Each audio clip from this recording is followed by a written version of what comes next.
This is Still a Part of Us, a podcast where moms and dads share the story of their child who is stillborn or who died in infancy. I'm Lee Red, and in this episode of advice and encouragement from a lost dad, I chat with Sam, whose son Collin was stillborn at 39 weeks due to a cord accident.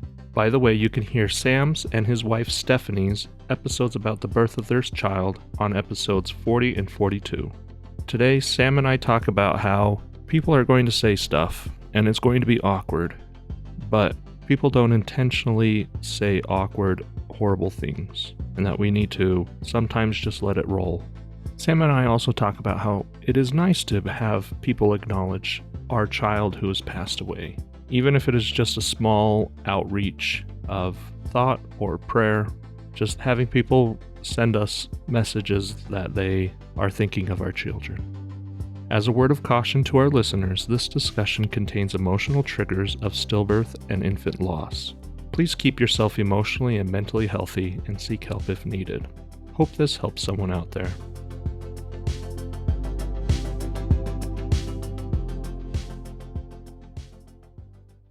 So, Sam, thank you again for coming on, and this is the advice portion of your episodes. Thank you. Tell us a little bit more. Tell us again about Collin. Sure. So my name's Sam. Collin is my son. He was born about 7 months ago, and we had lost him to an umbilical cord accident during delivery.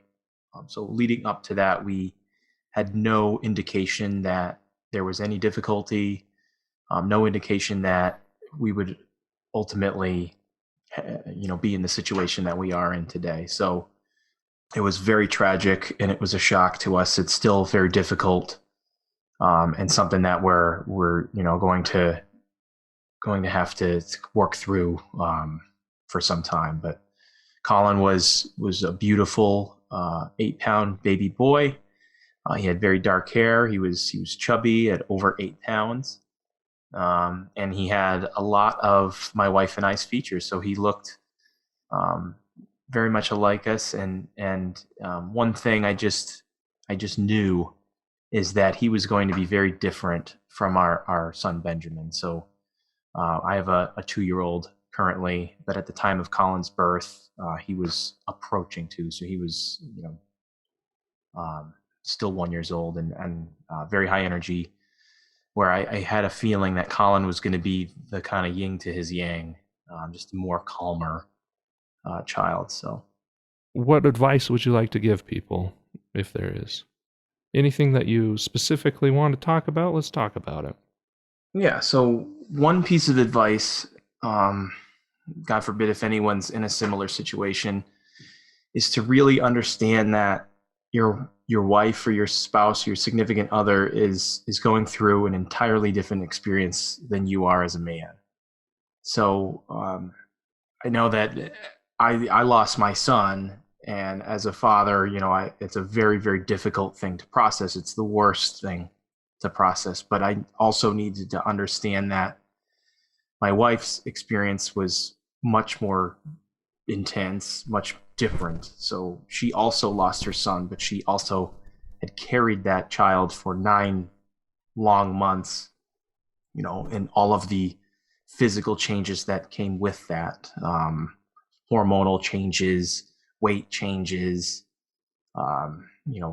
bonding with Collin for, all 9 of those months.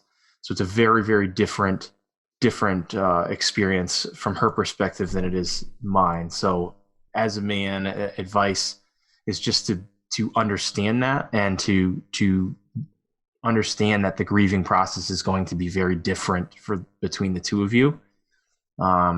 And just to be there for her during that time. As men, we don't need to go through the physical changes and the hormonal changes. And I remember being so, upset and feeling that it wasn't fair that my wife then had her milk supply come in after we had lost our son Collin. And it was just like another reminder that he should be here, and wasn't. And it was a reminder for my wife, and then there's also pain that comes with that.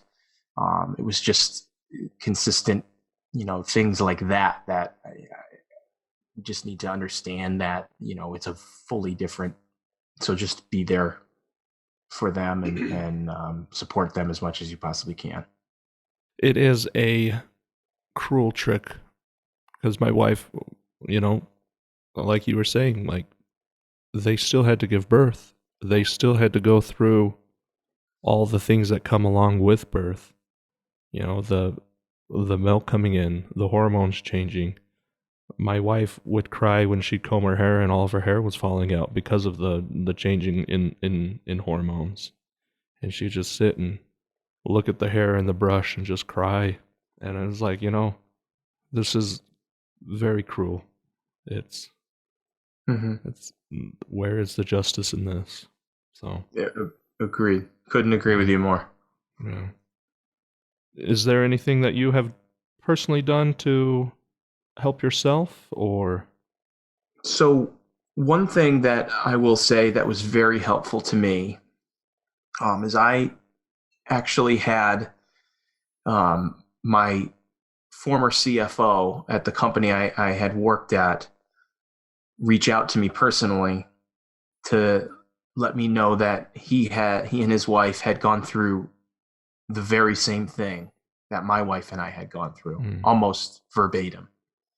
They had a, totally normal pregnancy and then had lost their son during delivery, just as we had, based off of a umbilical cord accident. So to have him reach out, this is a man that I had very minimal contact with. So for him to reach out to me with a very personal email, kind of, letting me know what he had done to kind of move forward and how this has impacted him and his wife, and also adding that him and his wife had 3 additional children after, was very comforting and very it meant a lot to me, really personally, just knowing that there was someone else out there that went through something similar, and I can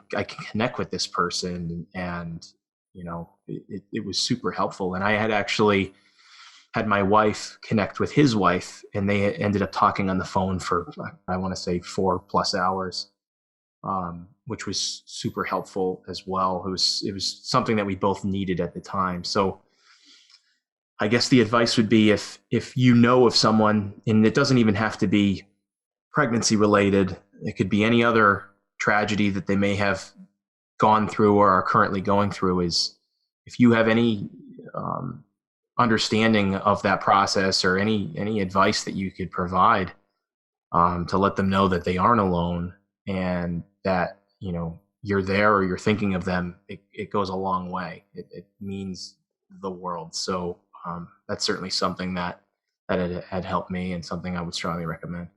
and have you had the opportunity to, I don't know a better word, but have you been able to mentor somebody else in a situation like yours?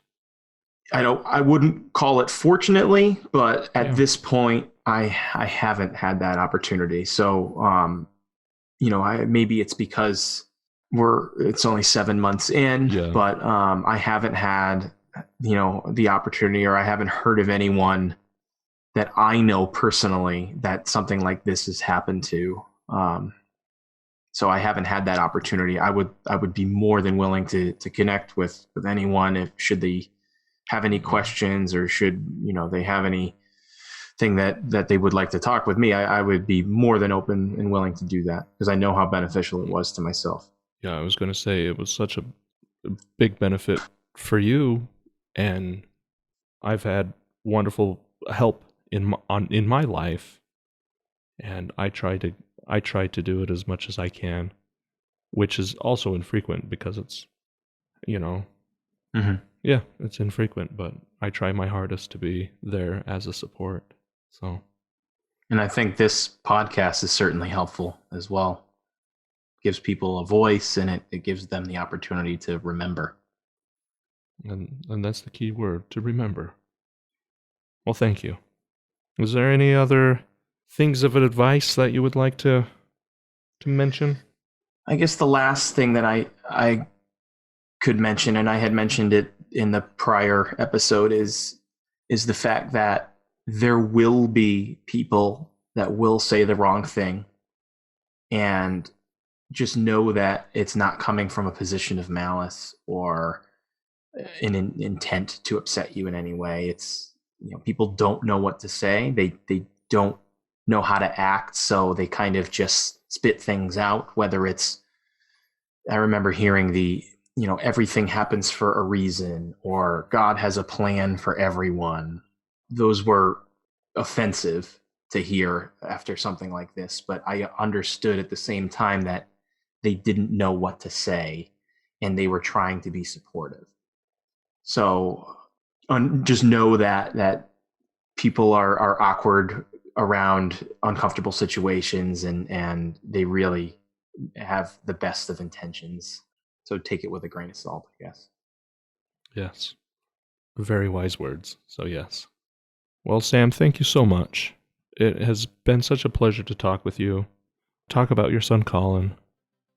We're happy to talk with you about your children. Thank you. Absolutely. And thank you. This means a lot. A huge thanks to Sam for coming on the podcast. It was wonderful to talk to him about his son, Collin, and also get some advice from him on how to deal with moving forward after the loss of a child. Head over to our website, stillapartofus.com. There you can find the show notes, including a full transcript of this interview and any resources that were mentioned. You can sign up for a helpful email newsletter. There you can learn how to become a patron and support the work it takes to produce this show for a few dollars. There you could also find out how to get in touch with us if you want to share your child's story on the show. The show was produced and edited by Winter and Lee Red. Thanks to Josh Woodward for letting us use his song, Vanishing Note. You could find him at joshwoodward.com. Lastly, subscribe to this podcast and share it with a friend that might need it, and tell them to subscribe. Why? Because people need to know that even though our babies are no longer with us, they are still a part of us.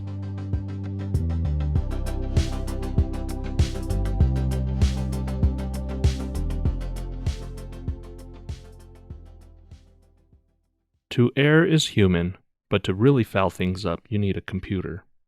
Paul R. Ehrlich.